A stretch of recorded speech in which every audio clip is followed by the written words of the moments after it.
Salut tout le monde, bienvenue à nouveau sur ma chaîne. Aujourd'hui on se retrouve pour une nouvelle vidéo. C'est une vidéo destinée aux étudiants étrangers ou aux futurs étudiants étrangers qui ont de la difficulté à obtenir une admission au Canada, ok? Donc si tu es dans cette situation, je t'invite vraiment à regarder cette vidéo du début jusqu'à la fin, à me laisser un commentaire, un pouce bleu, à partager la vidéo, en tout cas si la vidéo t'a aidé ou si tu penses que cette vidéo pourra aider certains de tes amis ou d'autres personnes qui sont dans la même situation que toi. Maintenant, pour vraiment amorcer le sujet, je voulais vous dire une chose. Beaucoup d'étudiants étrangers ou beaucoup d'étudiants internationaux, quand ils veulent étudier au Canada, ils choisissent des centres d'enseignement que tout le monde va, que tout le monde parle. Donc, ce sont des établissements d'enseignement que tout le monde voudrait aller étudier. Or, il n'y a pas que ces établissements-là, ok?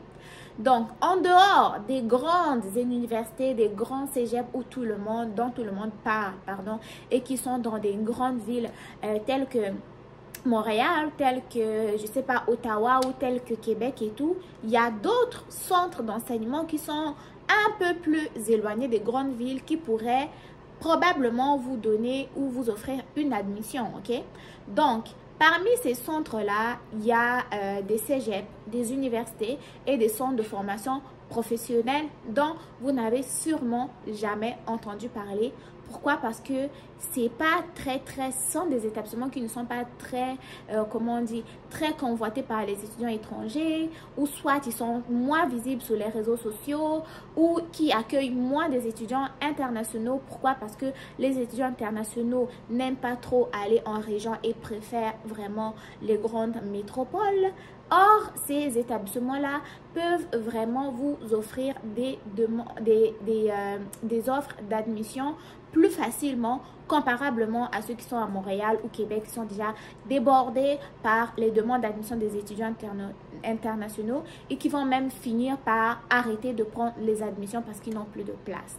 Maintenant, je vais te donner quelques exemples d'établissements d'enseignement qui sont hors de Québec, hors de Montréal et où tu pourrais tenter ta chance de soumettre une demande d'admission, ok? D'ailleurs, parmi ces établissements d'enseignement-là, les frais de demande d'admission sont moins élevés que les demandes d'admission dans les grandes universités. Donc, parmi ces établissements d'enseignement, on va commencer par les cégeps. Donc, je vous recommande d'aller explorer ou, je sais pas, aller découvrir les cégeps comme, je tiens à préciser avant de dire que cette vidéo n'est aucunement sponsorisée par aucune école. Ce n'est aucun partenariat et tout. C'est simplement mon observation et je vais vous le partager si cela peut vous aider. Non, parmi les cégeps qui sont éloignés où vous pourrez aller essayer de soumettre vos demandes d'admission, on a les cégeps de Sept-Îles, cégep de Bécomo, cégep de Matane, cégep de La Pocatière, on a les cégeps de Saint-Félicien, on a aussi le collège d'Alma. Donc, ce sont parmi les établissements d'enseignement qui sont vraiment dans les régions où vous pourrez aller découvrir, vous pourrez aller explorer d'une façon virtuelle grâce à Internet. Donc, regardez si le programme d'admission qui vous intéresse s'y retrouve parmi ces établissements d'enseignement-là, ok?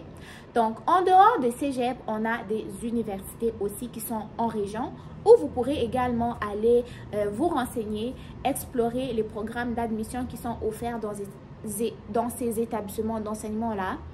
Et parmi les universités, donc, on a l'université de l'Abitibi-Témiscamingue, on a l'université du Québec en Outaouais, on a l'université de Rimouski aussi. Et vous pourrez donc aller regarder parmi ces établissements-là. Donc, en dehors des universités, on a aussi des centres de formation professionnelle. Et parmi les centres de formation professionnelle, donc, il y a des centres de formation professionnelle de la BGEMS qui est situé un peu plus au nord du Québec. Et il y a aussi donc le centre de formation professionnelle Oasis qui se retrouve ici dans la région du Saguenay-Lac-Saint-Jean. Okay? Donc, ce sont des centres de formation professionnelle, des universités, des cégeps qui sont comment on dit, qui sont ouverts aux candidatures des étudiants étrangers, mais malheureusement, vous ne vous n'allez pas là parce que peut-être que vous avez moins d'informations au sujet de ces établissements d'enseignement-là ou parce que c'est moins célèbre auprès de vos collègues étudiants internationaux et vous entendez plus parler des universités qui sont dans les grandes villes et vous allez vouloir y aller et vous n'allez pas avoir d'admission ou ils vont même vous dire que oh non, on n'a plus de place pour cette session, allez à l'autre session prochaine, alors que vous pourriez avoir des opportunités d'admission au sein de ces établissements d'enseignement. Donc, quand vous voulez étudier au Canada, c'est possible, mais il faut quand même faire des recherches, faire aussi ce qu'on appelle avoir un esprit d'ouverture, dans le sens où même si c'est en région, même si c'est loin, allez-y, parce que votre but premier n'est pas vivre la belle vie ou je sais pas être toujours dans le même cercle, je sais pas d'amis ou je sais pas même cercle de quoi, mais essayez vraiment d'aller explorer les autres régions où il y a des écoles, des universités, des centres de formation professionnelle où vous pourrez courir la chance d'obtenir une admission plus facilement que dans des grandes régions qui sont déjà bondées.